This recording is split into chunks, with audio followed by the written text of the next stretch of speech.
The College Football Playoff Committee recognizes that USC exists.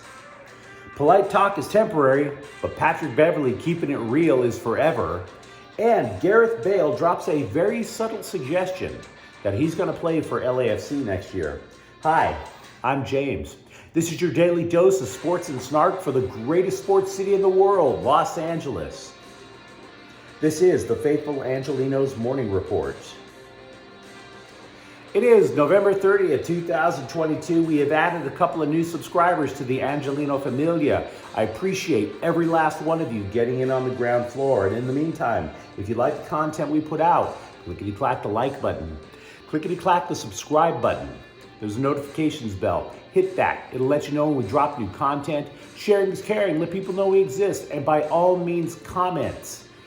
Who said I was perfect, right? Before we go through the news and notes, looking at the scoreboard. Last night, Norman Powell scored 32 points off the bench. Clippers 118, Portland 112. And you know, when hockey is ugly, you really don't need overtime. But that's what happened at Crypto.com Arena last night. Seattle winds up beating the Kings 9-8. The Kings have lost 5 of their last 6. On the plus side, Kevin Fiala, 4 assists. Meanwhile, today, Portland is at the Lakers at 7:30. Anthony Davis leads the team in a lot of stats. But for assists, that's Russell Westbrook.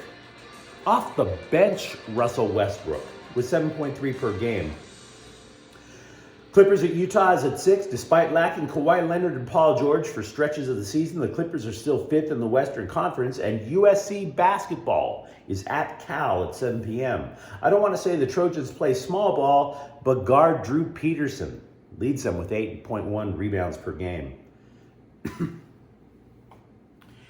USC was anointed to the 4th spot in the college football playoff rankings Tuesday. Now, before we go deeper into that, take a moment and appreciate just how much work the Trojans had to do in order to force those cousin-kissing, jug-blowing yokels in the College Football Playoff Committee to remember that California is a state, let alone that they play football out here. USC had to pay Lincoln Riley $10 million a year. Then he had to hire a new staff quickly, add 20 new players via the transfer portal, sell those players on a future with a program that went 4-8 last year, face false accusations of tampering from the University of Pittsburgh at the Pittsburgh Press, melt those new players into a championship unit over the summer, turn the keys of the offense over to a sophomore with a history of getting rattled on the road, and make him a Heisman Trophy contender, win 11 games, beat their bitterest rivals in back-to-back weeks, and their only loss coming on the road against a team trying to play for the honor of 2 dead teammates. That's all that USC had to do. Meanwhile, Alabama loses 2 games, and they're in the spot that the Trojans had 2 weeks ago.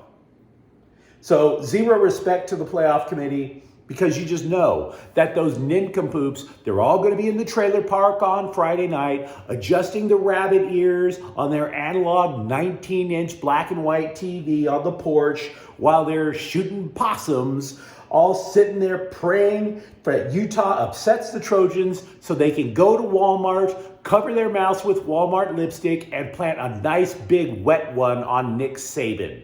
You know it, I know it, we all know it. Who are we kidding? If the playoffs were to start today, USC would face top-seeded Georgia in the Peach Bowl. Michigan, by the way, would face TCU in the other semifinal. That would be at the Fiesta Bowl in Arizona. In order for the Trojans to advance, they have to avenge their loss to Utah in the Pac-12 title game in Vegas on Friday. I'm going to put out a preview of that game later today. You can see it on the Trojans playlist as well. And please believe I am going to that game. So if you see me, definitely say hi. A USC win lifts many boats out west aside from its own. We mentioned it repeatedly last week. Should the Trojans make the playoffs, Utah would theoretically go to the Rose Bowl, and the remaining 4 teams that the Pac-12 that are in the top 25, all of them get lifted up to better bowl games as well. And this matters to UCLA because they finished 6th or tied for 5th depending on how you look at the standings. And they're tiebreakers. Riley said facing Utah is not a revenge game, by the way. Quote, we played a really good football team, as did Utah up in Salt Lake, and it was an elite college football game. It all came down to one play, unquote. And I might add that the college football transfer portal does not work for everyone. It worked like gangbusters because of the USC coaching staff. Credit to Lincoln Riley and the rest of the crew. Because two other schools that went hyper aggressive in the transfer portal were Texas A&M and Miami. Miami, by the way, with former Oregon coach Mario Cristobal, neither going to a bowl. There are more awards in college football than the Heisman, although I must admit the Maxwell Award sounds a lot like the Heisman. It goes to, quote, the best player in college football, unquote. Isn't that the Heisman? Either way, Caleb Williams of USC was nominated, as was C.J. Stroud of Ohio State and Hendon Hooker of Tennessee. That is a lovely name that you wouldn't want to marry into if you were a lady. Anyway, did you notice something after last season? The day after USC lost to Cal to end the season last year, incoming coach Lincoln Riley literally put the entire team through a workout. He wanted to find out what he had. Now, said defensive lineman Tuli Tuipulotu, I'm like, damn, the season's over. We knew what he had done before, though. All we had to do was buy in, unquote. Which is a very weird thing to do at the end of the year, I might add. Not even a single day off. I don't even know if that interim coach from last year, if Dante Williams, even had time to clean out his office yet. But there they were. Patience is indeed a virtue. It is. For example, I was patient. I knew that if I waited just long enough, I would hear exactly what Patrick Beverley really thinks of the Suns' DeAndre Ayton. Right? After the suspension that he got for pushing Ayton over, Beverley was all saying, it was unprofessional to push Ayton, this, that, and the other. That was just days ago. Now we all know what he really thinks of Ayton. Fuck him is what he said. Fuck him. And I think I don't want to cuss on YouTube. The dude said so on his podcast when asked about pushing the Suns player down. Now, to recap, the reason Beverley pushed Ayton over was Ayton and I think it was Devin Booker. I'm trying to remember which one. They were both standing over Austin Reeves. They pushed him down, fouled him hard, and then they started both talking their junk like a couple of little sissy bullies or whatever. And so Patrick Beverley went Patrick Beverley. Anyone who watches any amount of the NBA will tell you Patrick Beverley real. Patrick Beverley is so real. Patrick Beverley's so real, you don't even need to use the phrase keeps it real. No. You just pull out keeping it. Patrick Beverley real. Just get to the point. It is understood. You just shorten it. Patrick Beverley real. By the way, in case the Suns are wondering, the suspension is over. Patrick Beverley real. Monday's loss to the Pacers that the Lakers had, though, was worse than I had realized. I didn't watch it, I have to be honest. I was reading. Sorry, sue me. Darvin Ham said he bears responsibility for the team not maintaining a 17-point lead. Ouch. But I do want to look at a slightly bigger picture. 2 NBA analysts and 1 regular viewer of this very program think that the game is indicative that LeBron James is finally losing the battle to Jason Momoa, or Father Time, whichever one you want to believe. James just shot 8 of 22 for the floor on Monday. He didn't play with the pace he normally does. I'll be honest with you, I'm not going to go there yet.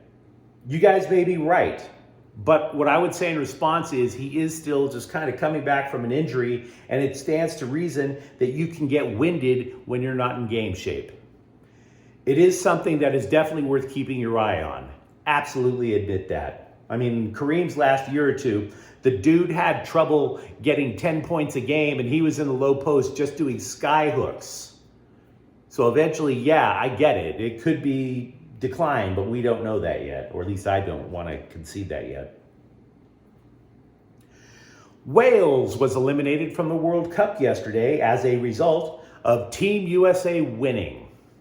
Gareth Bale, then, who plays for Wales and LAFC, was asked if this meant he would retire from international football. Quote, "We have a couple of months away from international football, but we go again in March," he replied, which basically means he wants to play.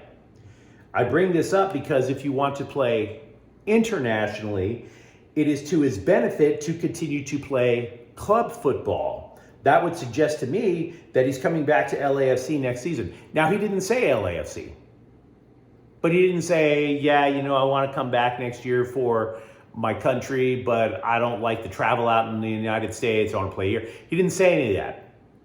So you would figure he's still under contract with LAFC.